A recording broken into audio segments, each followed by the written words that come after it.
ਉਰਦੂ ਦੇ ਅਜ਼ੀਮ ਸ਼ਾਇਰ, ਬਹੁਤ ਵੱਡੇ ਸ਼ਾਇਰ ਮਜਾਜ਼ ਲਖਨਵੀ ਸਾਹਿਬ ਦੀ ਇੱਕ ਬਹੁਤ ਮਸ਼ਹੂਰ ਨਜ਼ਮ ਹੈ, ਜਿਹਦਾ ਮੁਖੜਾ ਕਹਿ ਲਈਏ, ਐ ਗਮੇ ਦਿਲ ਕਿਆ ਕਰੂੰ, ਐ ਵਹਿਸ਼ਤੇ ਦਿਲ ਕਿਆ ਕਰੂੰ। ਉਹਦੇ ਵਿੱਚ ਇੱਕ ਬੜਾ ਖੂਬਸੂਰਤ ਬੰਦ ਹੈ, ਜਿਹਦੇ ਵਿੱਚ ਉਹ ਜ਼ਿਕਰ ਕਰਦੇ ਕਿ ਇੱਕ ਮਹਿਲ ਦੇ ਓਹਲਿਓਂ ਪੀਲਾ ਚੰਦਰਮਾ ਚੜ੍ਹਿਆ ਤਾਂ ਉਹ ਮੈਨੂੰ ਇੱਦਾਂ ਲੱਗਾ ਜਿਵੇਂ ਕਿਸੇ ਮੁੱਲਾਂ ਦੀ ਪਗੜੀ ਹੋਵੇ ਜਾਂ ਕਿਸੇ ਬਾਣੀਏ ਦੀ ਵਹੀ ਹੋਵੇ, ਜਾਂ ਕਿਸੇ ਮੁਫਲਿਸ ਦੀ ਜਵਾਨੀ ਹੋਵੇ, ਜਾਂ ਕਿਸੇ ਬੇਵਾ ਦਾ ਸ਼ਬਾਬ ਹੋਵੇ। ਸੋ ਚੰਦਰਮਾ ਨਾਲ ਆਮ ਤੌਰ 'ਤੇ ਅਸੀਂ ਖੂਬਸੂਰਤੀ ਜੋੜਦੇ ਹਾਂ, ਖੁਸ਼ੀ ਜੋੜਦੇ ਹਾਂ, ਪਰ ਮਜਾਜ਼ ਸਾਹਿਬ ਨੇ ਜਦੋਂ ਇਮੇਜ ਜੋ ਨੇ ਕਿ ਬਣੀਏ ਦੀ ਕਿਤਾਬ ਜਾਂ ਮੁੱਲਾਂ ਦਾ ਅਮਾਮਾ, ਉਹ ਬਹੁਤ ਵੱਖਰੀ ਤਰ੍ਹਾਂ ਦੇ ਮੈਟਾਫਰ ਜਾਂ ਰੂਪਕ ਨੇ।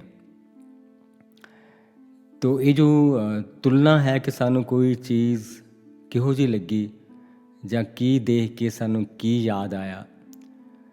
ਸੋ ਜਿਵੇਂ ਚੰਦਰਮਾ ਹੀ ਹੈ ਕਿ ਜਦੋਂ ਸ਼ਿਵ ਕੁਮਾਰ ਦੀ ਇੱਕ ਕਵਿਤਾ ਹੈ ਕਿ ਬੱਦਲ ਜਿਵੇਂ ਕੋਈ ਕੁੜੀ ਆ, ਜਿਹਦੇ ਨਹੀਂ ਰਾਤ ਜਿਵੇਂ ਕੋਈ ਕੁੜੀ ਝੂਰੀ ਪਾ ਬੱਦਲਾਂ ਦਾ ਪਾਟਾ ਝੱਗਾ, ਸਿਰ 'ਤੇ ਚੁੱਕੀ ਚੰਨ ਦੀ ਗਾਗਰ। ਕਿ ਉਹਨਾਂ ਦੇ ਮਨ 'ਚ ਹੈ ਕਿ ਜਿਵੇਂ ਚੰਨ ਇੱਕ ਗਾਗਰ ਹੈ। ਔਰ ਇਸ ਤਰ੍ਹਾਂ ਜਦੋਂ ਅਸੀਂ ਹਾਸ਼ਮ ਸ਼ਾਹ ਨੂੰ ਪੜ੍ਹਦੇ ਹਾਂ ਤਾਂ ਇੱਕ ਜਗ੍ਹਾ ਉਹ ਸੂਰਜ ਦਾ ਜ਼ਿਕਰ ਕਰਦੇ ਆ।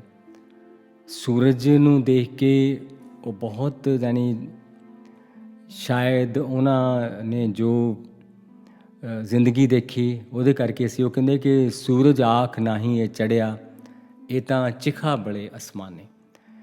ਸੋ ਇਹ ਸ਼ਾਇਰੀ 'ਚ ਅਸੀਂ ਕਿਸ ਚੀਜ਼ ਨਾਲ ਤੁਲਨਾ ਕਰਦੇ ਹਾਂ ਜਾਂ ਸਾਨੂੰ ਕੀ ਦੇਖ ਕੇ ਕੀ ਯਾਦ ਆਉਂਦਾ, ਇਸ ਗੱਲ ਦੇ ਬੜੇ ਡੂੰਘੇ ਅਰਥ ਹੁੰਦੇ। ਇਹ ਸਿਰਫ ਕਲਪਨਾ ਨਹੀਂ ਹੁੰਦੀ, ਇਹਦੇ ਵਿੱਚ ਬਹੁਤ ਕੁਛ ਹੋਰ ਹੁੰਦਾ ਕਿ ਉਸ ਕਵੀ ਦੀ ਜਾਂ ਉਸ ਕਿਰਦਾਰ ਦੀ, ਉਹਦੇ ਮਨ ਦੀ ਸਥਿਤੀ ਉਸ ਵੇਲੇ ਕਿਹੋ ਜਿਹੀ ਆ।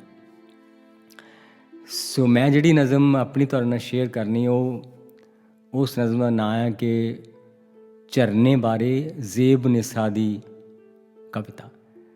ਝਰਨਾ ਅਸੀਂ ਸਾਰੇ ਜਾਣਦੇ ਹਾਂ ਕਿ ਅਸੀਂ ਵਾਟਰਫਾਲ ਨੂੰ ਕਹਿੰਦੇ ਹਾਂ ਜਾਂ ਆਬਸ਼ਾਰ ਕਹਿ ਦਿੰਦੇ ਹਾਂ, ਜਿਹੜਾ ਪਾਣੀ ਕਿਸੇ ਉੱਚੀ ਥਾਂ ਤੋਂ ਪਹਾੜ ਦੇ ਨਾਲ ਨਾਲ ਥੱਲੇ ਡਿੱਗਦਾ। ਅਤੇ ਉਹਦੇ ਬਾਰੇ ਜ਼ੇਬ ਨਿਸਾ ਨੇ ਇੱਕ ਨਜ਼ਮ ਲਿਖੀ। ਜ਼ੇਬ ਨਿਸਾ ਸ਼ਾਹਜਹਾਨ ਦੀ ਪੁੱਤਰੀ ਅਤੇ ਔਰੰਗਜ਼ੇਬ ਦੀ ਬੇਟੀ, ਜੋ ਕਿ ਬੜੀ ਸੈਂਸਿਟਿਵ ਹਸਾਸ ਸ਼ਾਇਰਾ ਸੀ। ਸੋ ਉਹਦੀ ਇੱਕ ਬਹੁਤ ਛੋਟੀ ਜਿਹੀ ਨਜ਼ਮ ਹੈ ਝਰਨੇ ਬਾਰੇ, ਆਬਸ਼ਾਰ ਬਾਰੇ। ਤੋ ਉਹ ਨਜ਼ਮ ਪੜ੍ਹਦਿਆਂ ਮੈਨੂੰ ਇਸ ਜਿਹੜੀ ਮੈਂ ਨਜ਼ਮ ਲਿਖੀ, ਇੱਕ ਤਰ੍ਹਾਂ ਉਹਨੂੰ ਪੜ੍ਹਨ ਵੇਲੇ ਮੇਰੇ ਮਨ 'ਚ ਖਿਆਲ ਆਇਆ ਕਿ ਤੋ ਉਹ 'ਚ ਮੈਂ ਲਿਖਦਾ ਕਿ ਝਰਨਿਆਂ ਬਾਰੇ ਮੈਂ ਬੜੀਆਂ ਕਵਿਤਾਵਾਂ ਪੜ੍ਹੀਆਂ, ਕਿਸੇ ਕਵੀ ਦੀਆਂ ਸਤਰਾਂ ਮੈਨੂੰ ਹਾਲੇ ਤੱਕ ਚੇਤੇ ਨੇ।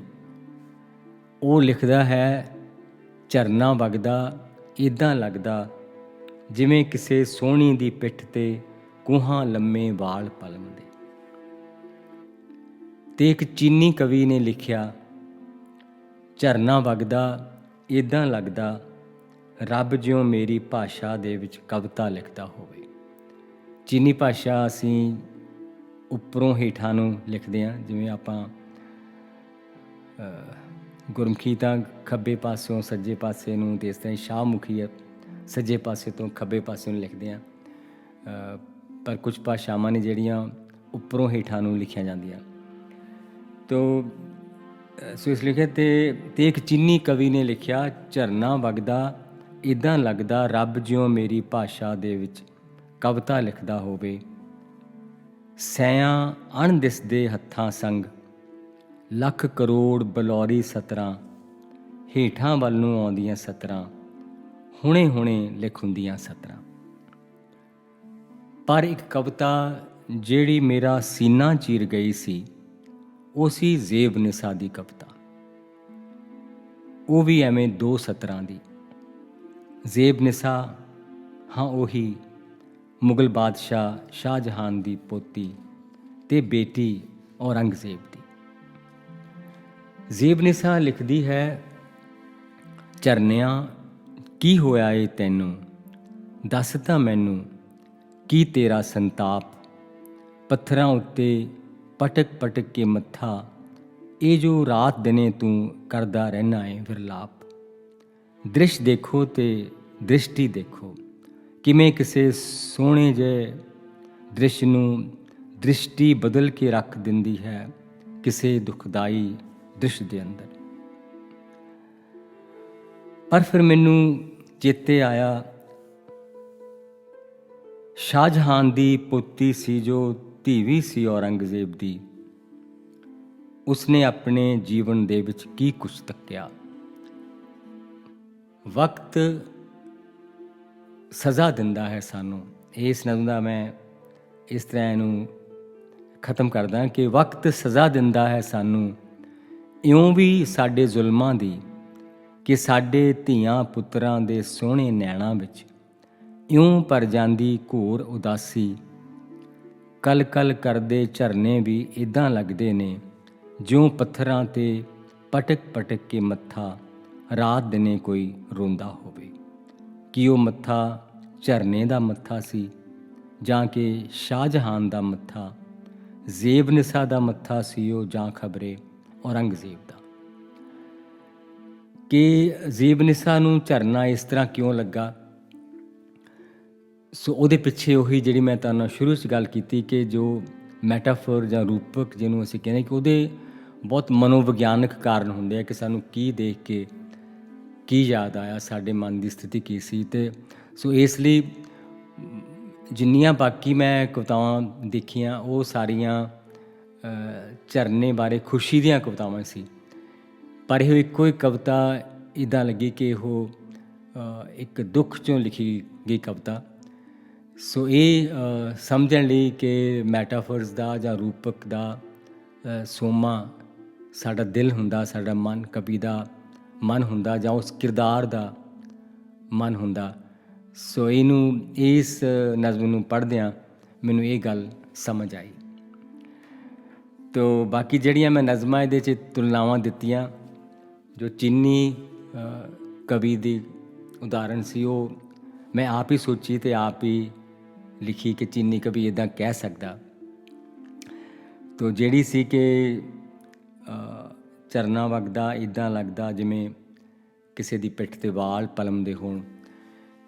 ਅਤੇ ਉਹ ਮੈਨੂੰ ਯਾਦ ਆ ਕਿ ਬਹੁਤ ਸਾਲ ਪਹਿਲਾਂ ਮੈਂ ਪੰਜਾਬੀ ਦੇ ਇੱਕ ਬੜੇ ਪਿਆਰੇ ਕਹਾਣੀਕਾਰ ਸੀ, ਹੁਣ ਉਹਨਾਂ ਦਾ ਨਾਮ ਅਸੀਂ ਬਹੁਤ ਘੱਟ ਲੈਂਦੇ ਹਾਂ, ਪਰ ਉਹਨਾਂ ਦੀ ਕਿਤਾਬ ਹੁੰਦੀ ਸੀ ਕਬਰਪੁੱਟ, ਅਤੇ ਉਹਨਾਂ ਦਾ ਨਾਮ ਸੀ ਅਮਰ ਸਿੰਘ।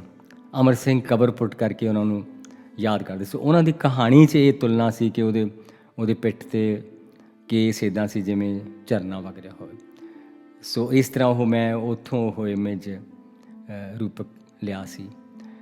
ਤੋ ਮੈਂ ਸਮਝਦਾ ਕਿ ਜਿਹੜੀ ਸ਼ਾਇਰੀ ਉਹਦੇ 'ਚ ਬੜਾ ਇਹੋ ਇੱਕ ਬਹੁਤ ਸਟੱਡੀ ਹੁੰਦੀ ਹੈ ਵੱਡੀ, ਕਿ ਕਿਸ ਤਰ੍ਹਾਂ, ਜਿਵੇਂ ਮੈਂ ਚੰਦਰਮਾ ਬਾਰੇ ਗੱਲ ਕੀਤੀ ਕਿ ਪਹਿਲਾਂ ਚੰਦਰਮਾ ਜਾਂ ਸੂਰਜ ਬਾਰੇ ਕਿਸ ਤਰ੍ਹਾਂ ਦੇ ਸ਼ਿਵ ਕੁਮਾਰ ਨੇ ਕਿਸ ਤਰ੍ਹਾਂ ਸੋਚਿਆ। ਤੋ SS ਮੀਸ਼ਾ ਦੀ ਕਵਿਤਾ ਸੀ ਕਿ ਬਹਿ ਗਿਆ ਬਾਜ਼ੀ ਜੁਆਰੀ ਹਾਰ ਕੇ, ਅਰਸ਼ ਉੱਤੇ ਖਿਲਰੀਆਂ ਪਈਆਂ ਨੇ ਜਿੱਦਾਂ ਕੌਡੀਆਂ। ਉਹਨੇ ਕਿਹਾ ਕਿ ਜਿਵੇਂ ਚੰਦਰਮਾ ਕੋਈ ਹਾਰਿਆ ਹੋਏ ਜੁਆਰੀ ਹੋਵੇ, ਅਤੇ ਜਿਹੜੇ ਤਾਰੇ ਆ ਉਹ ਖਿਲਰੀਆਂ ਹੋਈਆਂ ਕੌਡੀਆਂ ਵਾਂਗ ਪਏ ਆ। ਤਾਂ ਕਿਸੇ ਨੇ ਕਿਹਾ ਕਿ ਅਸੀਂ ਤਾਰਿਆਂ ਦੀ ਪ੍ਰੂਫ ਰੀਡਿੰਗ ਕਰਦੇ ਹਾਂ।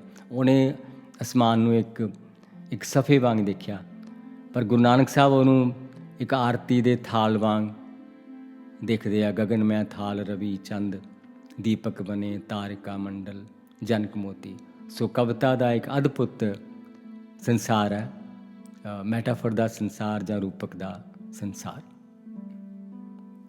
ਸੋ ਅੱਜ ਲਈ ਸਿਰਫ ਇੰਨਾ ਹੀ। ਫਿਰ ਮਿਲਾਂਗੇ ਕਿਸੇ ਵੱਖਰੇ ਵਿਸ਼ੇ ਦੇ ਨਾਲ।